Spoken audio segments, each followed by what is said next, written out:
You decline the invitation. Again, you type something polite. Next time, for sure, sent it. Put the phone face down. And then, silence. And in that silence, something strange happened. You exhaled. Not from relief. Not from guilt. From recognition. As if the room itself understood you better than the people who just invited you. Most people would call this a problem.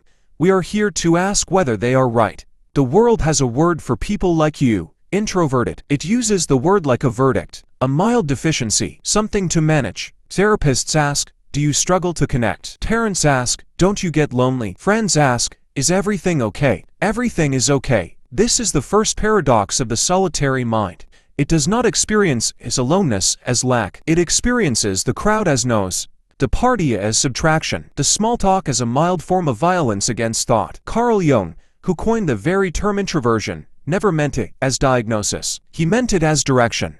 Where does your energy flow? Inward or outward? The person who enjoys solitude does not fear people. They are simply more interested in what happens when people leave. There is a difference. A profound one. Loneliness is hunger. Solitude is fasting by choice. One hollows you.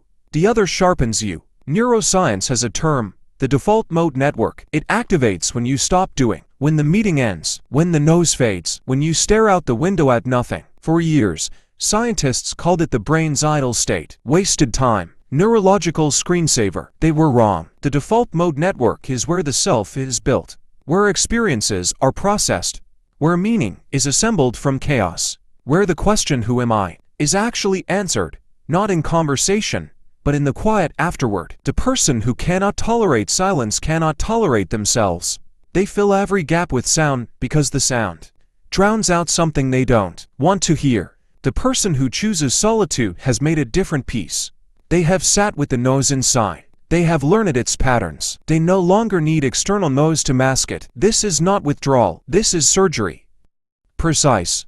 Deliberate. Self-performed. Nietzsche wrote, in individuals, insanity is rare. But in groups, parties, nations, and epochs, it is the rule. The solitary person has observed this, has taken the observation seriously, has drawn the only logical conclusion. Every social interaction is a performance. This is not cynicism. This is Irving Goffman. This is sociology. This is Tuesday. We present a self. We monitor reactions. We adjust. We perform competence, warmth, humor, interest, often simultaneously. We manage how we are perceived with the same exhausting precision. A chess player manages the board. For some people, this performance is energizing. They feel more alive when watched. The audience is oxygen. For others, the performance is costly.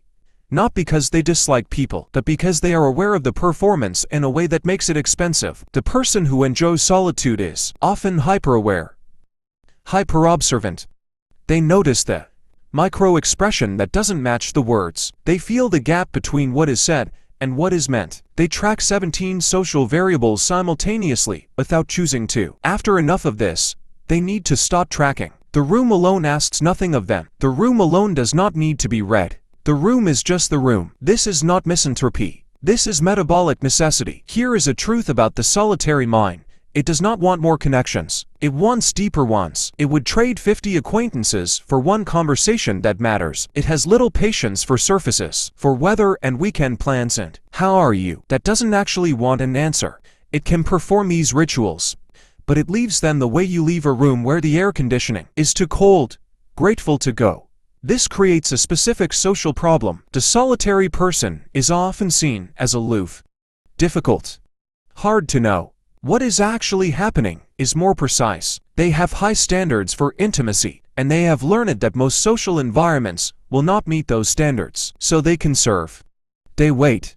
They invest deeply or not at all. Buddhism calls this non-attachment, not distance, but freedom from compulsion. The solitary person is not attached to being liked by everyone. They are not attached to the approval that comes from constant presence. This looks like coldness from the outside. From the inside, it is clarity. Adam Smith, before he wrote about economics, wrote about the theory of moral sentiments. He argued that conscience is built through imagination, through the practice of imagining an impartial observer watching your actions and asking, would I be ashamed? This impartial observer only exists in solitude. In the crowd, you react.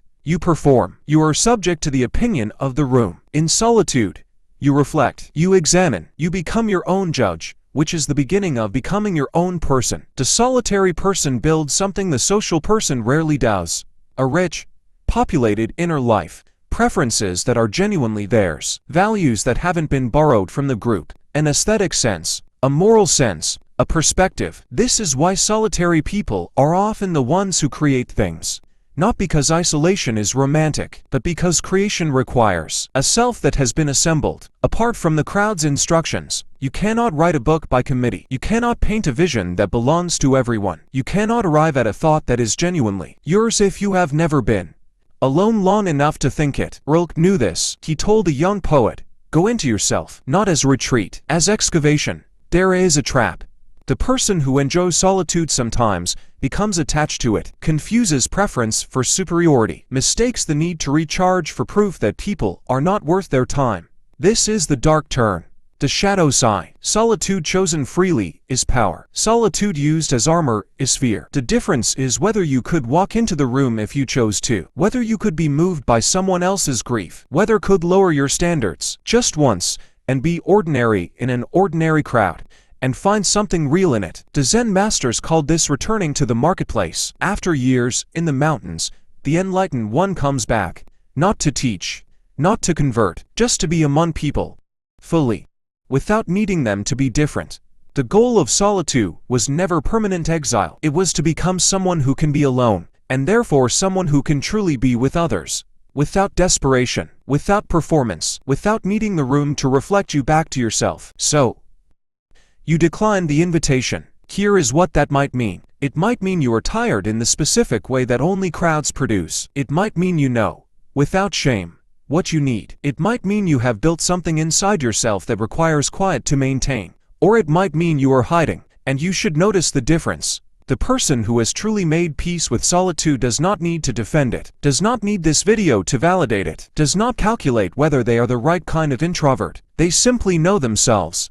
They know what they need. They know what costs them. They know what fills them. And in a world that profits from your inability to sit still, from your hunger for stimulation, for approval, for the dopamine drip of connection, the person who can choose silence is doing something quietly radical. They are refusing to be managed by no's. They are taking themselves seriously. That is not a problem to solve. That is a practice to protect.